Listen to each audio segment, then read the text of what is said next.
It's transparently a Western instrument for neoliberal colonial control. And I don't think that there's any reason to not view the DA as a hostile actor in South Africa.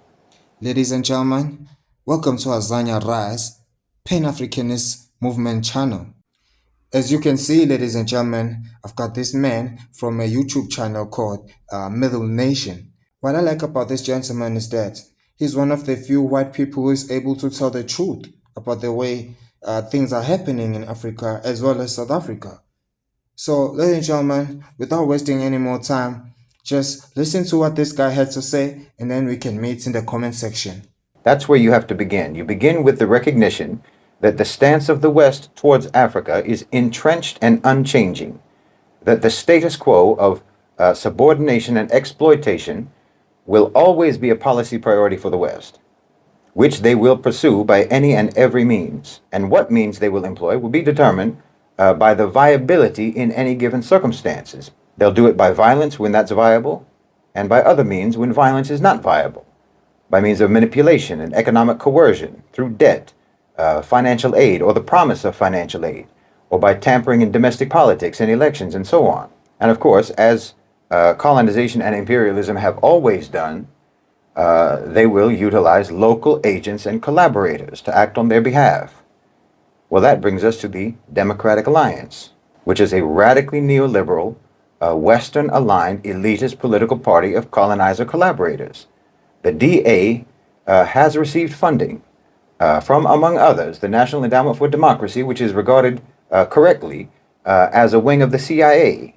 They've received funding from the Konrad Adenauer Foundation, the Friedrich Naumann Foundation, the Open Society Foundation of George Soros, which has a long history of involvement in backing so-called color revolutions. And they've received funding from the Atlantic Council. Now, all of these institutions are advocates of neoliberalism, and they all serve the interests of Western private sector power.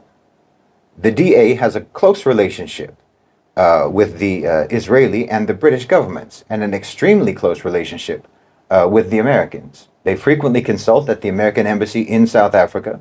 They have meetings there on a regular basis. They get funding from, as I said, the NED and from USAID, as well as training and capacity building support from the U.S. government, including through programs such as the International Republican Institute and the National Democratic Institute, both of which are subsidiaries, if you will, of the National Endowment for Democracy. It's transparently a Western instrument for neoliberal colonial control. And I don't think that there's any reason to not view the DA as a hostile actor in South Africa. Because to be advocating for neoliberal policies in South Africa today, you have to be either insane or insidious.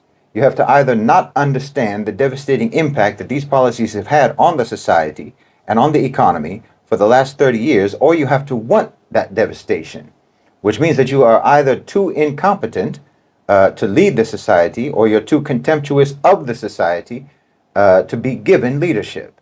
But here we are.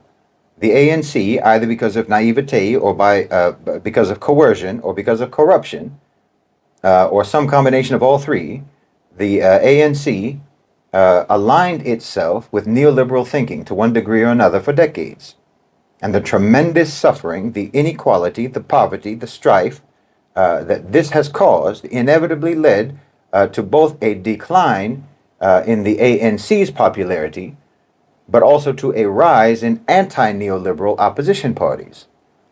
I believe that the West knew, America knew, that the ANC was losing its grip on power. And if they lost their grip on power, then that meant that there was a danger that South Africa itself might slip from the grasp of neoliberal control. Because this is what politicians are for in the West, in the Western approach to politics. A politician's job is to implement unpopular policies that are dictated to them by the private sector. And so that then they can take the blame for the disasters that are caused by those policies. And then they can take the fall. Then they can be removed from power, only to be replaced by a new set of automated mannequins who will continue the same policies.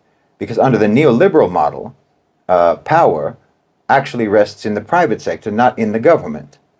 Politicians are just decoys to divert attention away from the unelected owners and controllers of global financialized capital who remain unaccountable, but who remain in charge, even as politicians come and go.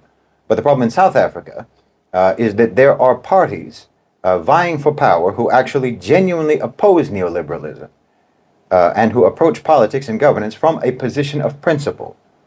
So the West needed to ensure that their interests would prevail. And they threw their support, therefore, behind the DA to infiltrate the government, ironically, to prevent regime change in South Africa, which is the opposite of what they normally do. And now you have the DA, which is so radically neoliberal that they make the ANC's neoliberalism look moderate. You see, this is how you shift the center of gravity of political discourse to the right.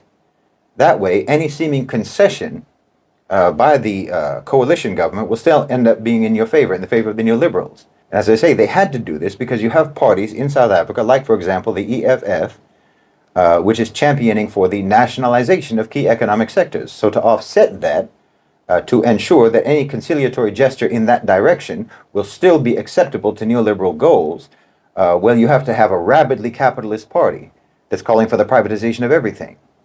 This is similar to what Ariel Sharon did in Israel when he created the Kadima Party. After he created the Kadima Party, after he first drove the Likud Party even further to the right than it already was. So then he created Kadima as a fake moderate party, because it isn't enough actually to fix the two ends of the spectrum of discourse. You have to also fix the middle. You have to define what the middle is, define what the moderate position is. So in my opinion, the ANC DA government can never truly represent any sort of middle ground in South Africa. The GNU is actually not a government of national unity, but a government of neoliberal unity. It's a government united against the people of South Africa, in my opinion.